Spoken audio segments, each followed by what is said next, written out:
Hi guys, welcome to Max Knowledge. आज एक बड़ी ही दिलचस्प बात ये है कि जैसा कि आपने थंबनेल में अभी देखा होगा कि अब घर बैठे ही वोट दे सकते हैं, लाइन लगाने की ज़रूरत नहीं है। तो जी हाँ, आपने बिल्कुल सही सुना है। देश में अब ऐसा सिस्टम आने जा रहा है, आप यूँ कर सकते हैं, आ गया है कि आप घर बैठे ही वोट दे सकते हैं। यहाँ आप अपने घर से वोट देंगे और लाइन लगाने की ज़रूरत नहीं होगी। जैसा कि हम जानते हैं, जब भी आप वोट देने जाते हैं तो हम सभी को सबसे ज़्यादा दिक्कत लाइन लगाने में होती है।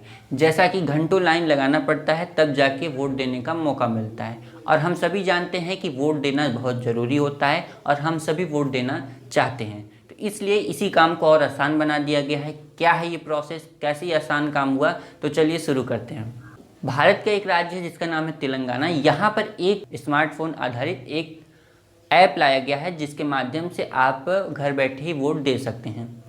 जैसा कि हम जानते हैं, जब भी हम पहले के समय की अगर बात करें तो हम बैंक से अगर कोई ट्रांजैक्शन करते थे अपने अकाउंट से, तो हमें बैंक जाना होता था। उसके बाद जब टेक्नोलॉजी बढ़ी तो एक ऐप आया, कई ढेर सारे ऐप आने लगे। फिर उसी के माध्यम से हम अपने मोबाइल से, स्मार्टफोन से ही एक स्थान से दूसरे स्थान या एक बैंक अकाउंट से दूसरे बैंक अकाउंट में हम पैसा भेज सकते हैं। ठीक इसी तरह अभी भी वोट भी हम इसी तरह दे सकते हैं। हम अपने घर बैठे ही वोट दे सकते हैं। अब आपके मन में कई दुविधाएं होंगी कि ऐसे तो कई फर्जी वोट पड़ जाएंगे, कोई ऐसा भी हो सकता है कि कोई न दे पाए वोट जिसे न पता हो। तो आज इन्हीं सब पे हम बात करेंगे कि कैसे कोई आदमी कैसे इस वोट ऐप के माध्यम से वोट दे सकता है, वो भी घर बैठे। तो चलिए शुरू करते हैं। जैसा कि आप अभी जानते हैं कि तेलंगाना में एक अभी हाल ही में सरकार ने ये घोषणा की है कि हमने एक ऐप बना लिया है जो कि मोबाइल फ़ोन, स्मार्टफोन आधारित है। इस ऐप के जरिए हम, हमारे देश की जनता है वो घर बैठकर ही वोट दे सकती है। इसका मुख्य उद्देश्य ये था कि लोगों की भीड़ को कम किया जा सके। आप कह सकते हैं कि कोविड को ध्यान में रखकर इस ऐप का निर्माण किया गया है। इस ऐप के निर्माण में आप कह सकते हैं कि कई इसका उद्देश्य है इसके निर्माण के लिए, लेकिन जो कि अलग अलग हैं। अभी हम इस पे सब पे चर्चा करेंगे। तो सबसे पहले हम जान लेते हैं इस ऐप के बारे में कुछ। तो सरकार ने बताया कि इस ऐप का सफलतापूर्वक निर्माण किया जा चुका है। अब इसका 8 अक्टूबर से 18 अक्टूबर तक इसमें पंजीकरण किया जाने वाला है।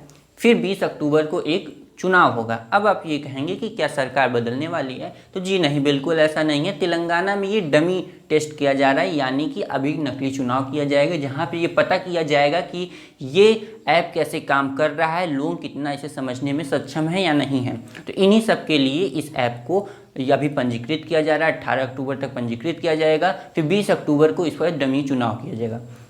तेलंगाना में एक जिला है जिसका नाम है सम्मम।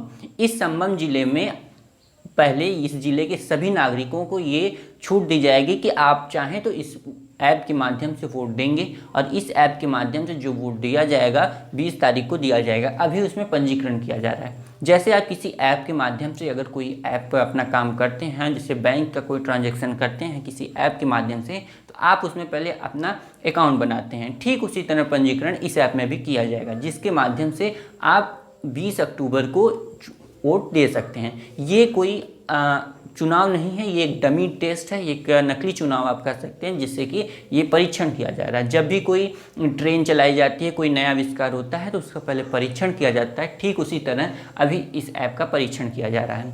इसके बाद अगर बात करें कि ये ऐप क्यों बनाया गया, सबसे पहले मेन मुद्दा यही है कि ये ऐप ही क्यों बनाया गया।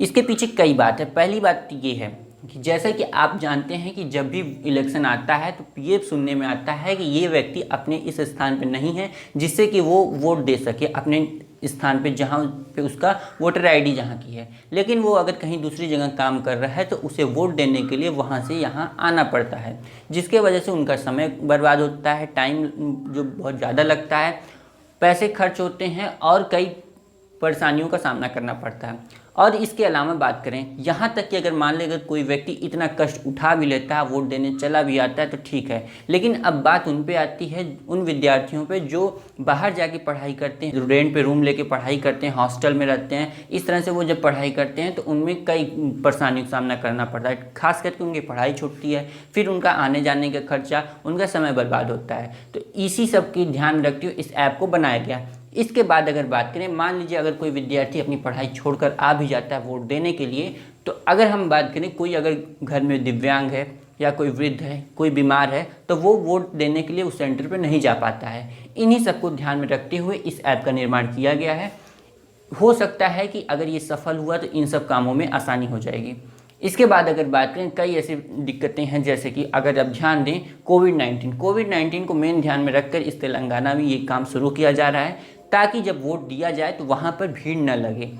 हाल ही में 2 साल से अब जब कोरोना का काल आप सुन रहे हैं, इसमें कई इलेक्शन हुए, करोड़ों लोगों ने चुनाव में ये वोट दिए, लेकिन हर किसी के मन में ये डर रहा होगा कि कहीं वहाँ पर जाने पर कोरोना न फैल जाए या और हमारे जाने से किसी और को न फैल जाए। तो इन सब का डर रहता था कि कहीं वहाँ पे भीड़ ज़्यादा ना हो, हमें कहीं भीड़ का सामना न करना पड़े, तो ये सब डर बना रहता था। सुनने में ये भी आया था कि वोट देने गया, वहाँ पे उन्हें कोरोना हो गया और उनकी मौत हो गई, लेकिन बात की पुष्टि नहीं करता हूँ, जैसा कि बात सुनने में आई थी।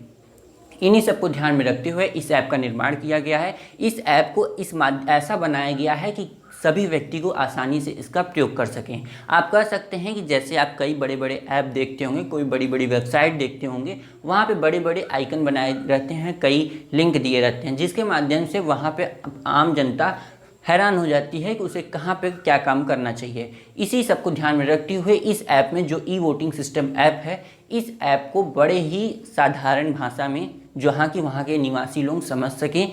इसके बाद वहाँ पे बहुत कम आइकन दिए गए हैं, या आप कह सकते हैं बहुत कम लिंक दी गई हैं। जितना काम जनता को है केवल वही दिए गए हैं, जिससे कि जो जनता है इधर उधर भटके ना, आराम से वो जाए, उस ऐप को खोले और वहाँ से अपना वोटिंग कर सके।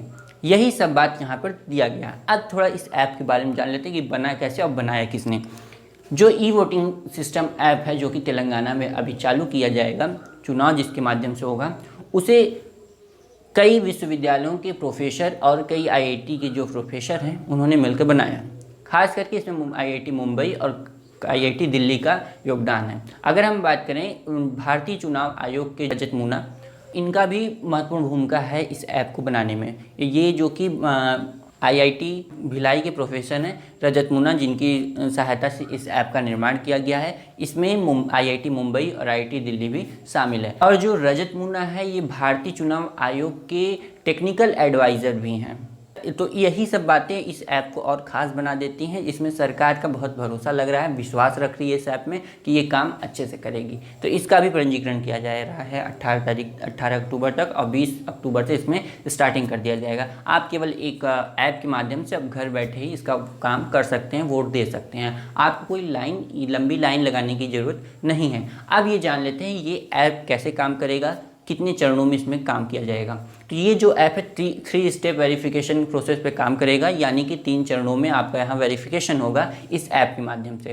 पहला माध्यम क्या होता है कि इसमें आप आधार कार्ड के माध्यम से अपने इसमें नाम का मिलान पहले किया जाएगा।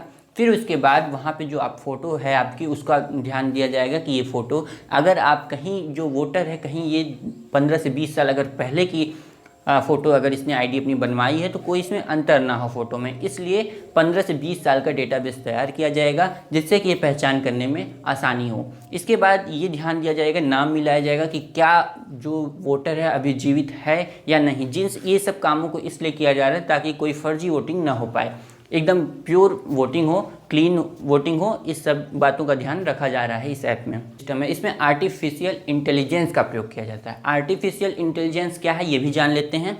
तो आर्टिफिशियल इंटेलिजेंस का मतलब है कि कैसे इसको सुरक्षित किया जाए, इस ऐप को सुरक्षित रखा जाए। क्या है चलिए देखते हैं। ये भी मोबाइल में ब्लॉकचेन टेक्नोलॉजी का भी प्रयोग किया जाएगा, जिसके माध्यम से ये ध्यान दिया जाएगा कि कितना वोट पड़े, पूरा वोटों का हिसाब इस सिस्टम के माध्यम से, इस टेक्नोलॉजी के माध्यम से ध्यान रखा जाएगा, जिसे आप कह सकते हैं आर्टिफिशियल इंटेलिजेंस। इसी के माध्यम से पूरा हिसाब इस वोटों का रखा जाएगा। अब बात ये आती है कि इसका उपयोग कैसे करें। जैसा कि आप जानते हैं कई ऐप आए इस कोविड काल में की अगर बात कर लें तो उसमें ये एक वीडियो उस ऐप में माध्यम से दी जाती है, या अलग से कई माध्यमों से उस ऐप की जानकारी टीवी पे न्यूज़ चैनल के माध्यमों से, और या उसी ऐप में एक वीडियो आता है जिस वीडियो के माध्यम से ये बताया जाता है कि कोई ऐप कैसे प्रयोग किया जाए, कि इस ऐप को आप कैसे चलाएंगे, कैसे वोटिंग करेंगे, कैसे अपना पंजीकरण करवाएंगे। ये सब एक वीडियो के माध्यम से इसमें बताया गया है कि आप इस मोबाइल ऐप के माध्यम से कैसे आप अपना वोट दे सकते हैं।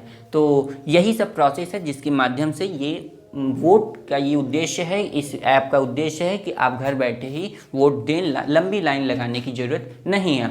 हम सभी को ये उम्मीद है कि हो सकता है कि अगर ये सक्सेस होता है तेलंगाना में, तो ये आने वाले समय में भारत के सभी क्षेत्रों में ये देखने को मिलेगा।